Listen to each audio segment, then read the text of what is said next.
The crossover market has changed drastically over recent years. There used to be a time when you could count the number of offerings on one hand, but now it seems the market is awash with choice. And one of the latest is this, the Vauxhall Grandland X. It's mainly gunning after the likes of the highly popular Nissan Qashqai, as well as the Peugeot 3008 and Skoda Karoq. And essentially, it's a mid-sized family car that's been jacked up.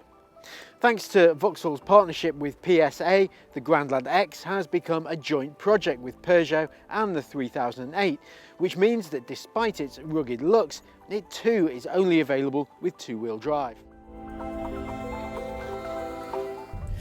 Now, as we already mentioned, the Grandland X shares much of the running gear with the Peugeot 3008. That means it's available with a turbocharged 1.2 litre petrol, as well as a 1.6 and a 2 litre diesel. The petrol engine is keen to rev and surprisingly peppy for such a small engine in such a big car. It's not as nippy as some of its rivals around town, but for more performance, we'd look to one of the diesels. Unsurprisingly, the 2 litre diesel is the quickest, despite never being as fast as you may think.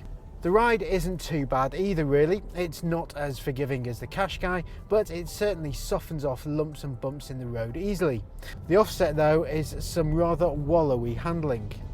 Despite not being offered as a four-wheel drive, it's surprisingly grippy, and the steering does change direction pretty quickly, albeit not with the type of precision we'd like. Think of it as an assured drive rather than an engaging one, and you'll get the idea. The cabin of the Grandland X isn't exactly what you'd call inspiring, but it certainly is functional. You get a fully adjustable steering wheel, and there's a good range of movement on the seats too. There are plenty of soft touch materials in here with a fair share of piano black gloss. We're not quite sure how this will stand the test of time, with rival cars offering more durable looking materials.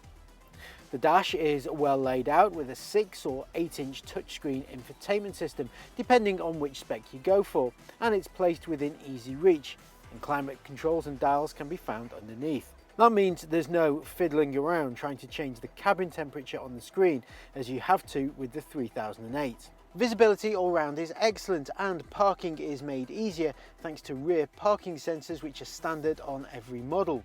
If you go for the top spec version, you get a bird's eye 360-degree camera, much like the one you get in the Nissan Qashqai. Space is adequate all round, although not as good as the Seat Ateca or Volkswagen Tiguan. Shoulder room in the back is fine for 3 adults, and because there's no transmission tunnel running through the middle of the car, the middle passenger has got plenty of leg space. The seats split 60-40 to help extend the size of the boot, which is an already good shape and size. It's not the biggest in its class though.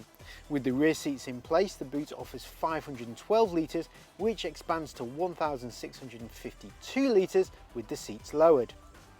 The Grandland X is a smart, easy to drive and comfortable crossover. It doesn't do anything particularly bad, but it doesn't shine in too many areas either. For most families though, it'll tick all the right boxes.